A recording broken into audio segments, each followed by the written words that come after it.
Welcome प्यारे बच्चों, आप सभी का स्वागत है हमारी एक और नई वीडियो में। इसमें हम पढ़ने वाले हैं कक्षा 6 का पाठ नंबर 10 जो है झांसी की रानी। जैसे बच्चों आपने सुना ही होगा, सभी बच्चों ने झांसी की रानी के बारे में कि वो कितनी बहादुर थी, है ना। चलिए आज हम इनके बारे में पढ़ेंगे और जानने की कोशिश करते हैं। सबसे पहले हम इसका सारांश दे रखा है, हम उसको पढ़ेंगे। प्रस्तुत कविता में कवित्री यानी कि कवित्री कौन है बेटो, देखो यानी कवित्री वो है जिसने इस कविता को लिखा है। किसने लिखा है? सुभद्रा कुमारी चौहान ने इनको लिखा है। प्रस्तुत कविता में कवित्री ने 1857 के स्वतंत्रता संग्राम में झांसी की रानी लक्ष्मीबाई द्वारा दिए गए अदम्य शौर्य का उल्लेख किया है। एक मिनट बच्चों।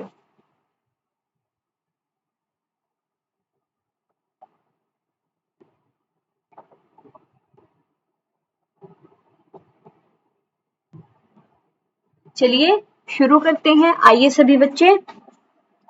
प्रस्तुत कविता में कवित्री ने 1857 के यानी कि जो 1857 में स्वतंत्रता की हमारी जो लड़ाई हुई थी उसके संग्राम में झांसी की रानी लक्ष्मीबाई द्वारा यानी कि जो हमारी झांसी की रानी लक्ष्मीबाई है उनके द्वारा एक अदम्य शौर्य का उल्लेख किया गया है।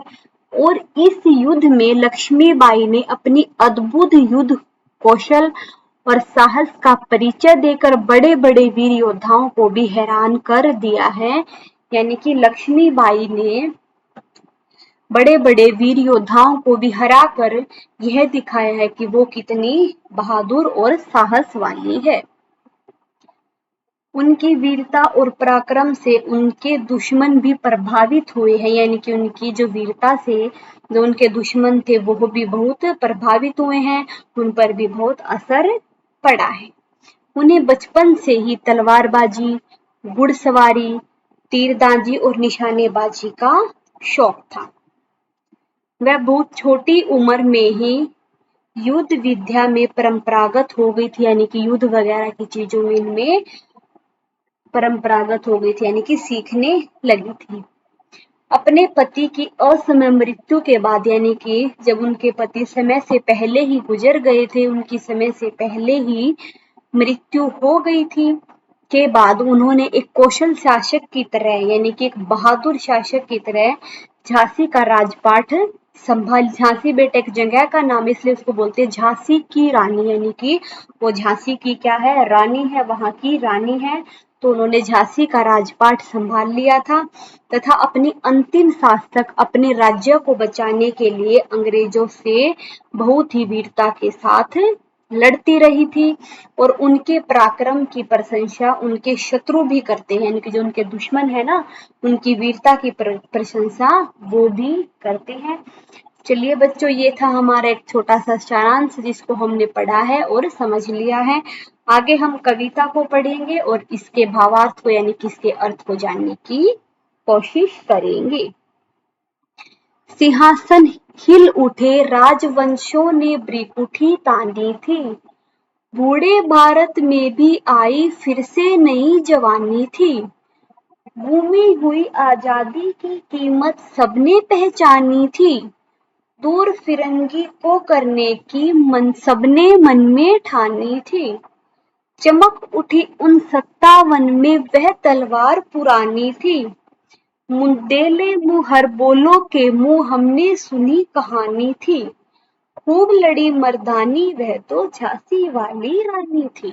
चलिए बच्चों, अब हमने कुछ पंक्तियां पढ़ी हैं, कुछ लाइनें पढ़ी हैं। अब हम इनके बारे में पढ़ेंगे और जानने की कोशिश करेंगे। देखो, जैसे कि हमें प्रस्तुत पंक्तियां में लेखिका ने झांसी की रानी लक्ष्मीबाई के साहस और बलिदान का यानी कि उनके साहस और जो उन्होंने बलिदान दिया है उनका वर्णन करते हुए कहा है कि किस तरह गुलाम भारत को आजाद करवाने के लिए हर भारतीय के मन में चिंगारी लगाई थी। चलिए हम पहले लाइनों को ही समझते हैं बच्चों। सिंहासन हिल उठे, राजवंशों ने भ्रिकुटी तानी थी, यानी कि जब रानी लक्ष्मीबाई अपने साहस के साथ लड़ने आई थी और जोश के साथ आई थी, तो जो राजवंश थे ना उनके भी क्या हुए थे बेटा, सिंहासन तक हिल हुए थे, सिंहासन तक हिल गए थे।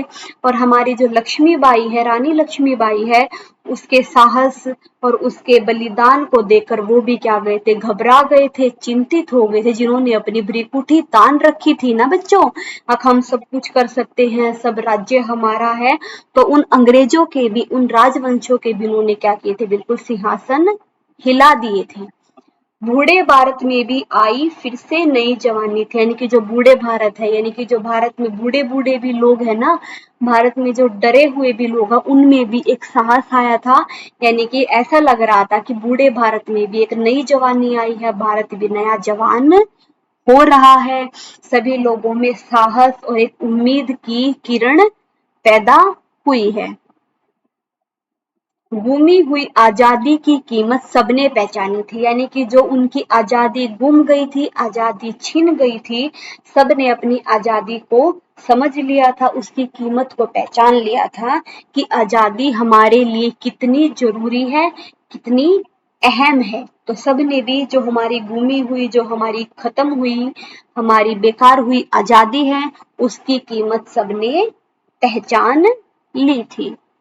दूर फिरंगी को करने की सबने मन में ठानी, इनकी फिरंगी कौन थे बच्चों, अंग्रेज, अंग्रेजों को सबने दूर करने की, यानी कि यहाँ से भगाने की सबने अपने मन में ठान ली थी कि हम सब एक होकर, एकजुट होकर लड़ाई करेंगे और सब इन फिरंगियों को यहाँ से भगाने की कोशिश करेंगे, यानी कि इन सभी फिरंगियों को यहाँ से भगाएंगे और हमें अपनी आजादी को वापस लाना है।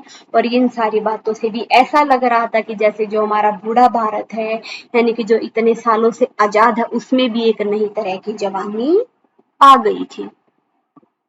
चमक उठी सन 57 में, यह तलवार पुरानी थी, जैसे कि हमने ऊपर पढ़ा था ना बेटा, 1857 में लड़ाई हुई थी, तो सन 57 में चमक उठी थी, यानी कि जो हमारी पुरानी, हमारी तलवारें, जो हमारे औजार पुराने पड़े हुए थे, वो भी बिल्कुल एक चमक उठे थे, सभी अपने औजारों को, तलवारों को लेकर लड़ने के लिए निकल चुके थे, अपनी सभी तलवारों को सबने साफ किया था और उनको लेकर निकल चुके थे, यानी कि जो तलवार बिल्कुल पुरानी कोने में पड़ी हुई थी, वह भी बिल्कुल चमक उठी थी अपनी आजादी की लड़ाई के लिए। बुंदेले हर बोलो के मुंह, हमने सुनी कहानी, यानी कि बुंदेले हर बोले कौन, यानी कि जो वो आजाद हैं, यानी कि जो अंग्रेज हैं, उनके मुंह से भी हमने सुना था, यानी कि जो हमारी झांसी वाली रानी थी, वो इतनी वीरता, इतनी बहादुरी के साथ लड़ी है, तो हमने यह कहानी, ये बात भी हमने उन अंग्रेजों के मुंह से ही खुद सुनी है कि खूब लड़ी मर्दानी वह तो झांसी वाली रानी, यानी कि जो झांसी वाली रानी वह तो बिल्कुल एक मर्द की तरह पूरे हौसले के साथ बिल्कुल लड़ी है और अपने झांसी को, अपने राज्य को गुलाम होने से बचाया है, आजाद बनाकर रखा है, यानी कि वो एक साहस के साथ खूब लड़ी मर्दानी, यानी कि मर्दों के साथ लड़ी है जो झांसी वाली रानी थी। ठीक है बच्चों, अब एक बार हम इसका भावार्थ पढ़ के समझने की कोशिश करते हैं। प्रस्तुत पंक्तियों में लेखिका ने, यानी कि सुभद्रा कुमारी चौहान ने, हमारी लेखिका, लेखिका ने झांसी की रानी लक्ष्मीबाई के साहस और बलिदान का वर्णन करते हुए, यानी कि साहस और बलिदान के बारे में बताते हुए हमें कहा है कि किस तरह उन्होंने गुलाम भारत को आजाद करवाने के लिए हर भारतीय के मन में चिंगारी लगा दी थी, यानी कि हम अपने देश को आजाद करवाना है, तुम सब जो कोने में पड़े हो, बूढ़ों की तरह पड़े हो, उन सभी के मन में भी एक चिंगारी लगाई थी, एक जोश पैदा किया था। रानी लक्ष्मीबाई के साहस से हर भारतवासी जोश में भर उठा था, यानी कि रानी लक्ष्मीबाई का साहस देख कर भी हर जो भारत में रहने वाले थे, यानी कि जो भारतवासी थे, सभी के मन में एक जोश पैदा हो गया था, सबके मन में अंग्रेजों को दूर भगाने की भावना पैदा होगी, यानी कि सब सोचने लगे थे कि हमें इन अंग्रेजों को यहाँ से दूर भगाना है, अपनी आजादी को वापस पाना है। 1857 में उन्होंने, यानी कि जब 1857 में लड़ाई हुई थी, जो तलवार उठाई थी, यानी कि जो पुरानी पड़ी हुई, बेकार पड़ी हुई जो हमारी तलवारें थी उनको हमने अच्छे से साफ करके और एक में जंग छेड़ी थी और उस जंग को जीतने के लिए हमने अपनी तलवार उठाई थी। उससे सभी ने अपनी आजादी की कीमत पहचानी थी कि हमारी आजादी हमारे लिए कितनी ज्यादा जरूरी है। ठीक है बच्चों, ये था हमारा एक पद्यांश। अब हम चलते हैं दूसरे पर। कानपुर के नाना की मुंह बोली बहन छबीली थी। लक्ष्मीबाई नाम पिता की वह संतान अकेली थी। नाना के संग पढ़ती थी वह, नाना के संग खेली थी। बर्छी ढाल कृपाण कटारी उसकी यही सहेली थी। वीर शिवाजी की गाथाएं उसको याद जबानी थी। बुंदेले हर बोलो के मुंह हमने सुनी कहानी थी। खूब लड़ी मर्दानी वह तो झांसी वाली रानी थी। देखो बच्चों,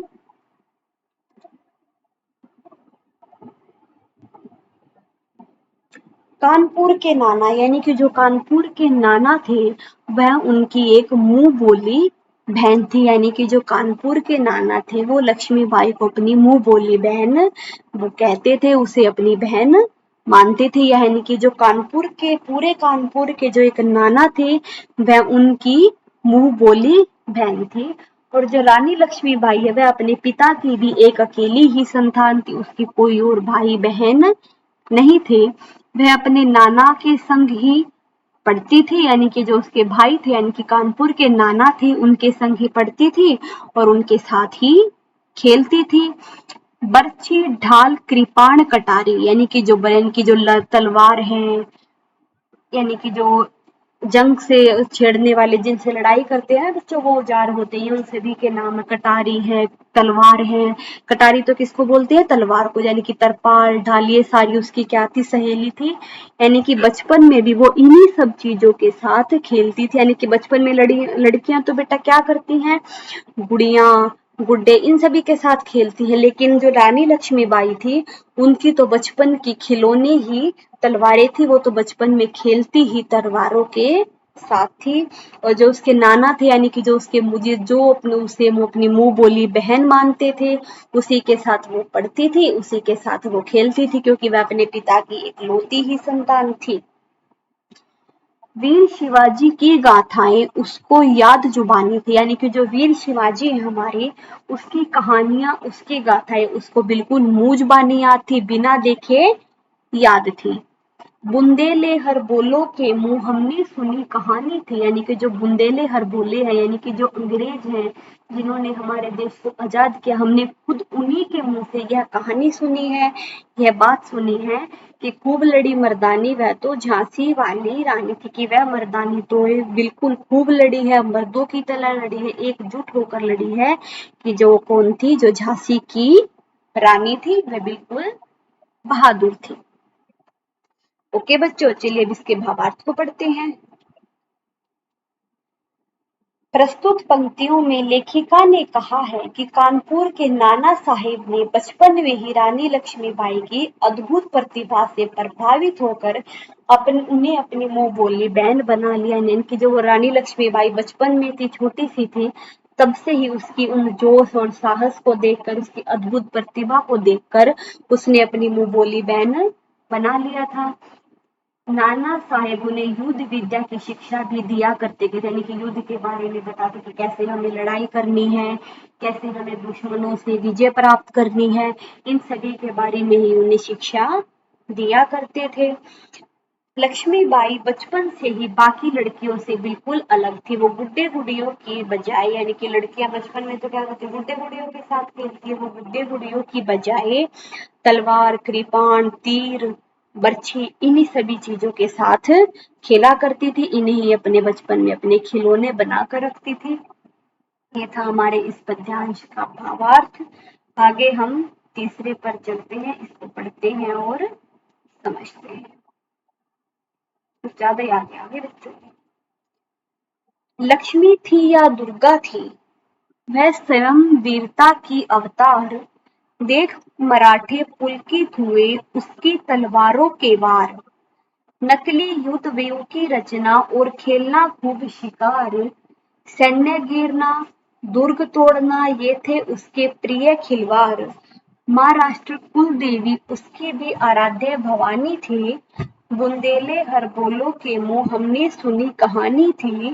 खूब लड़ी मर्दानी वह तो झांसी वाली रानी थी। देखो बच्चों, जैसे कि हमने ऊपर पढ़ा था कि लक्ष्मी थी, यानी कि उन्होंने कहा कि वह लक्ष्मी थी या फिर दुर्गा थी।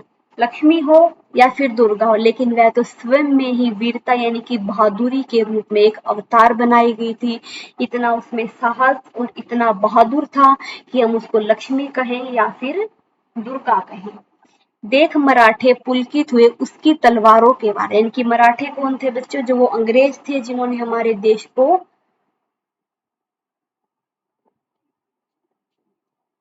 देख मराठे यानी कि कौन थे? जो मराठा साम्राज्य के लोग थे वो उसकी पुलकित हो गए थे, यानी कि हैरान हो गए थे।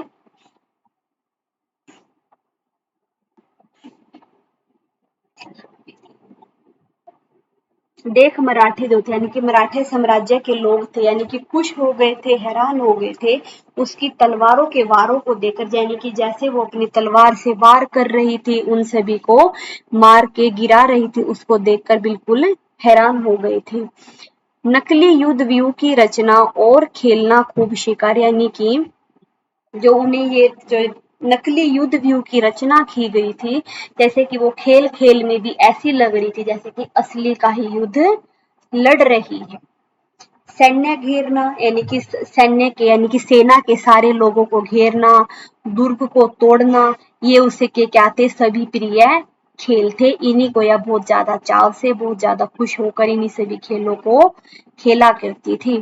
महाराष्ट्र कुल देवी उसकी थी आराध्या भवानी थी, यानी कि जो हमारी महाराष्ट्र की कुल देवी है वही उसकी आराध्या, यानी कि उस पर वो बहुत ज्यादा विश्वास करती थी, उसकी पूजा करती थी। बुंदेले हर बोलो के यानी कि जो बुंदेले हर बोले थे उनके मुंह से ही हमने खुद यह बात सुनी है, खुद यह कहानी सुनी है कि खूब लड़ी मर्दानी वह तो झांसी वाली रानी थी, यानी कि वह बिल्कुल खूब लड़ी है, मर्दों की तरह साहस के साथ लड़ी है। वह कौन थी? झांसी वाली रानी थी, यानी कि झांसी की रानी थी। चलिए अब इसके भावार्थ को पढ़ते हैं। प्रस्तुत पंक्तियों में कवित्री ने बताया है, यानी कि इसमें कवित्री कौन है? हमारी सुभद्रा कुमारी चौहान। उसने हमें बताया है कि लक्ष्मीबाई थी जो व्यूह रचना, तलवारबाजी और लड़ाई का अभ्यास, दुर्ग तोड़ना, इन सभी खेलों में वो क्या थी? बहुत माहिर थी। उसे ये सारे खेल बहुत पसंद थे। मराठों की कुल देवी भवानी उसकी भी पूजनीय थी। वे वीर होने के साथ साथ धार्मिक भी थी। ठीक है बच्चों, अब हम आगे चलते हैं। अभी तो पढ़ना है। हुई वीरता की वैभव के साथ सगाई झांसी में, ब्याह हुआ रानी बनाई लक्ष्मीबाई झांसी में, राजमहल में बजी बधाई खुशियां आई झांसी में, सुबद बुंदेलों की वीरू दावली सी वह आई झांसी में, चित्रा ने अर्जुन को पाया शिव से मिली भवानी थी, बुंदेले हर बोलो से मुंह हमने सुनी कहानी थी, खूब लड़ी मर्दानी वह तो झांसी वाली रानी थी। देखो बच्चों,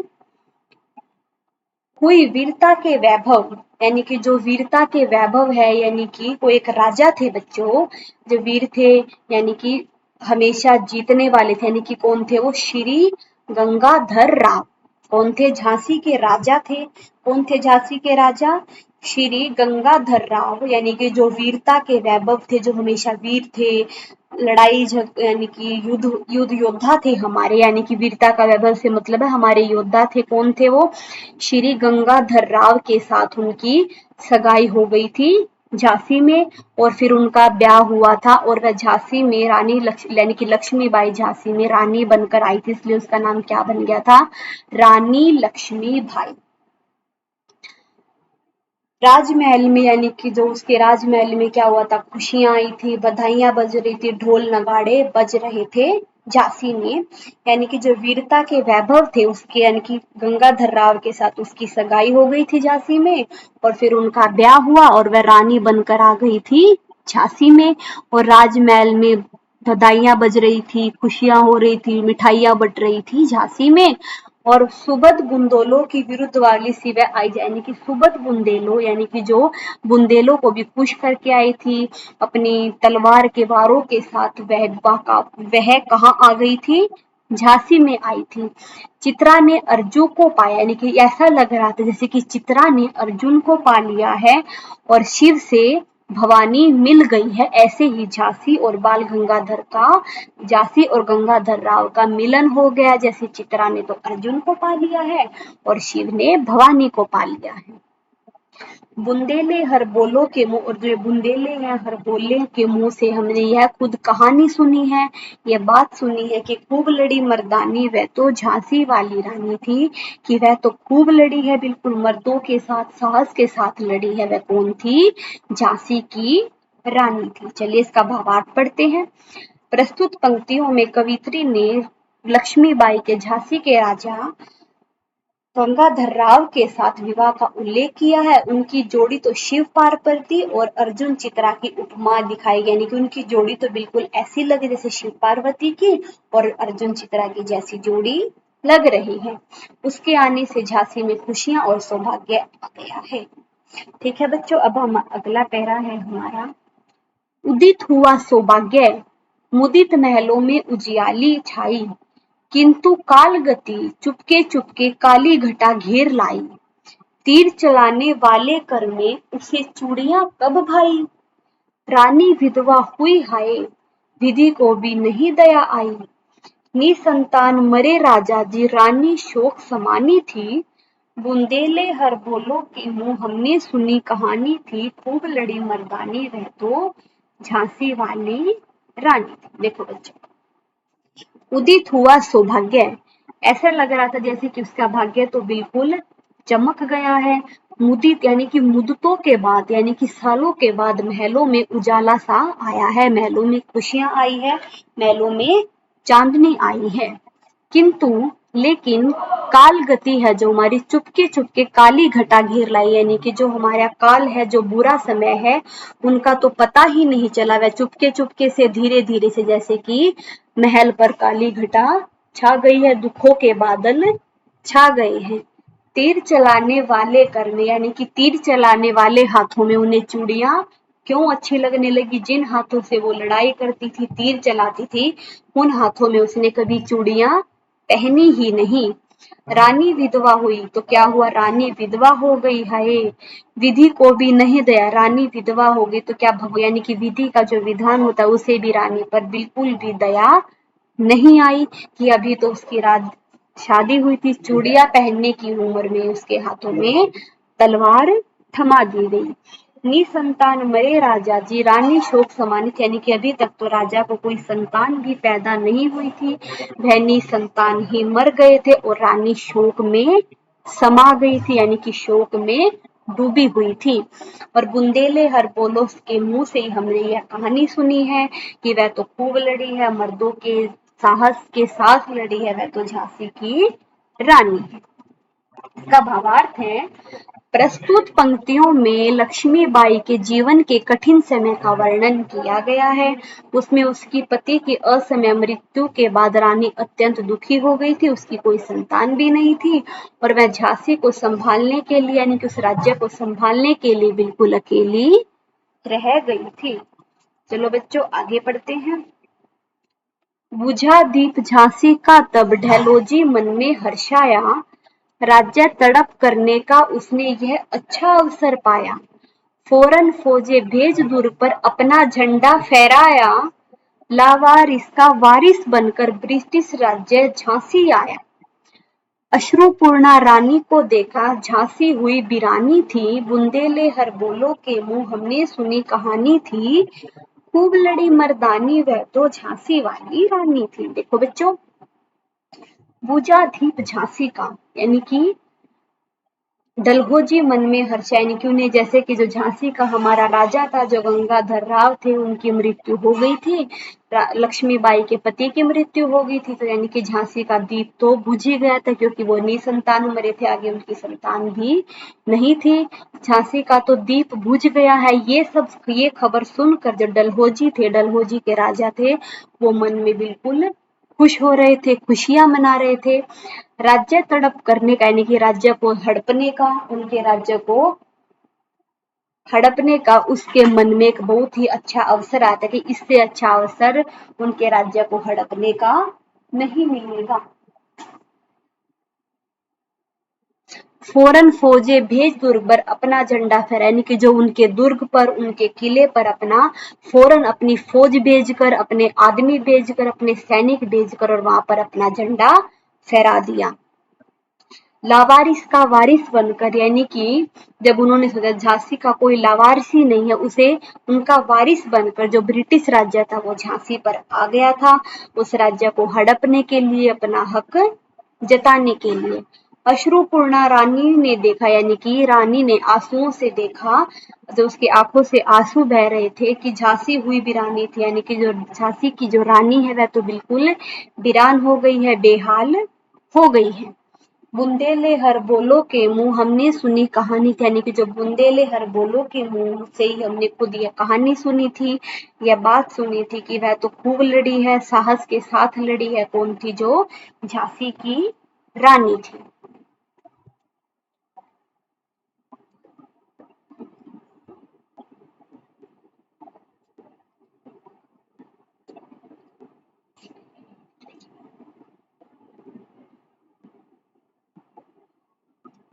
इसका भावार्थ है, प्रस्तुत पंक्तियों में हमें यह बताया गया है कि झांसी के राजा का असमय मृत्यु के बाद, यानी कि जो झांसी के राजा थे समय से पहले जिनकी मृत्यु हो गई थी, उस समय के अंग्रेज अधिकारी डलहौजी को झांसी को हड़पने का अच्छा अवसर मिल गया था।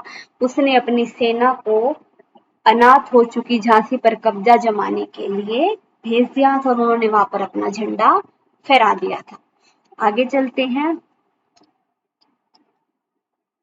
अनुनय विनय नहीं सुनती है विकट शासकों की माया, व्यापारी बन दया चाहता था जब यह भारत आया। डलहौजी ने पैर पसारे तब तो पलट गई काया, राजाओं नवाबों को भी उसने पैरों ठुकराया। रानी दासी बनी, बनी यह दासी अब महारानी थी, बुंदेले हर बोलो के मुंह हमने सुनी कहानी थी।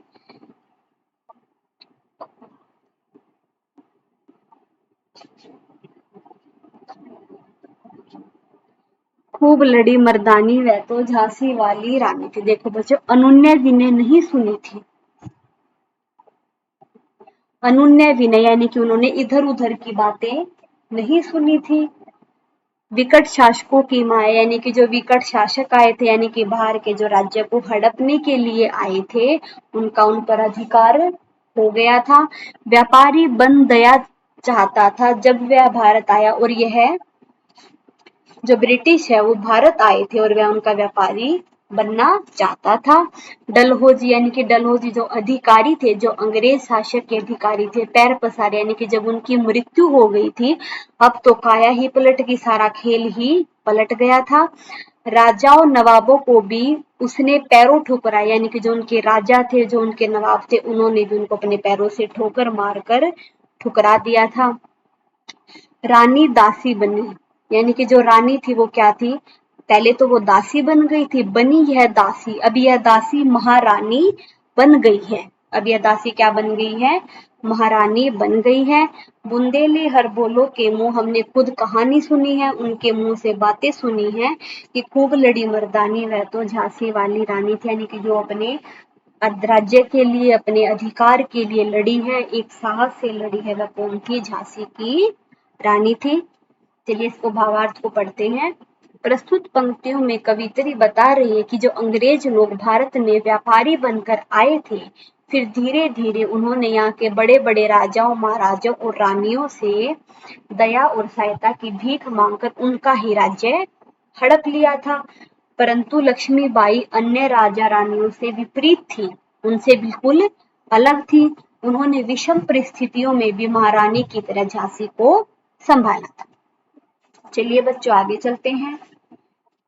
छीनी राजधानी दिल्ली की, लखनऊ छीना बातों बात, कैद पेशवा था बिठूर में, हुआ नागपुर का भी घात, उदयपुर तंजौर तसारा, कर्नाटका की कौन बिसात, जबकि सिंध पंजाब भ्रम पर अभी हुआ था व्रज निपात।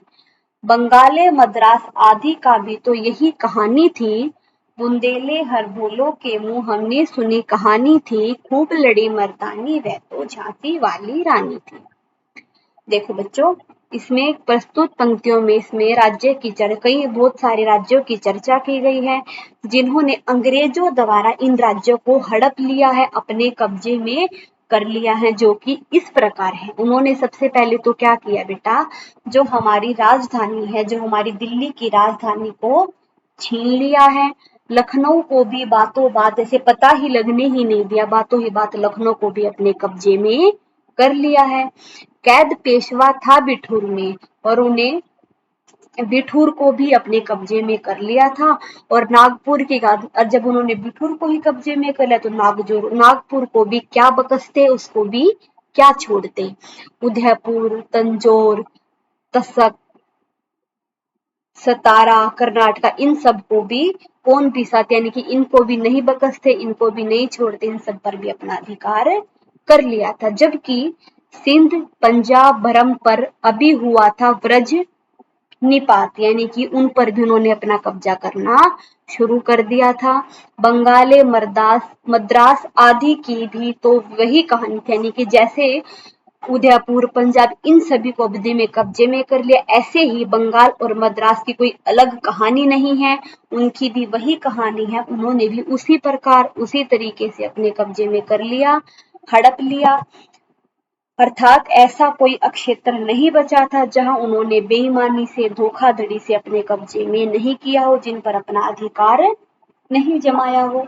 बुंदेले हर बोलो के मुंह, यानी कि बुंदेले जो हर बोले उनके मुंह से हमने यह कहानी सुनी है, या बात सुनी है कि खूब लड़ी है वह मर्दानी है, तो कौन है वो, झांसी की रानी है। इसका भावार्थ पढ़ते हैं। प्रस्तुत पंक्तियों में उन सभी राज्यों की चर्चा की गई है जिन्होंने अंग्रेजों द्वारा हड़प लिया गया था, जो कि है दिल्ली, लखनऊ, बिठूर, नागपुर, उदयपुर, तंजौर, सतारा, कर्नाटक, सिंध, प्रताप, पंजाब, बंगाल, मद्रास। ऐसा कोई भी क्षेत्र नहीं बचा है, ऐसी कोई भी जगह नहीं बची है जहां बेईमान अंग्रेजों ने अपना अधिकार नहीं जमाया हो।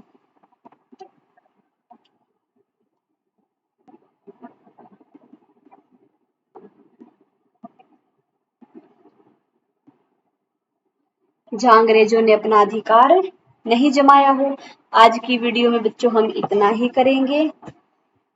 आज की वीडियो में हम इतना ही करेंगे। बाकी हमारा ये कहानी है या बच्चों कविता है या बहुत बड़ी है, एक बार में करने को सभी बच्चों, अगर हम एक ही वीडियो में करेंगे तो बच्चों को अच्छे से समझ में नहीं आएगी, इसलिए हम आधी हमने इस वीडियो में की है, आधी हम अगली वीडियो में करने वाले हैं। आज की वीडियो के लिए इतना ही। धन्यवाद। आपका दिन मंगलमय।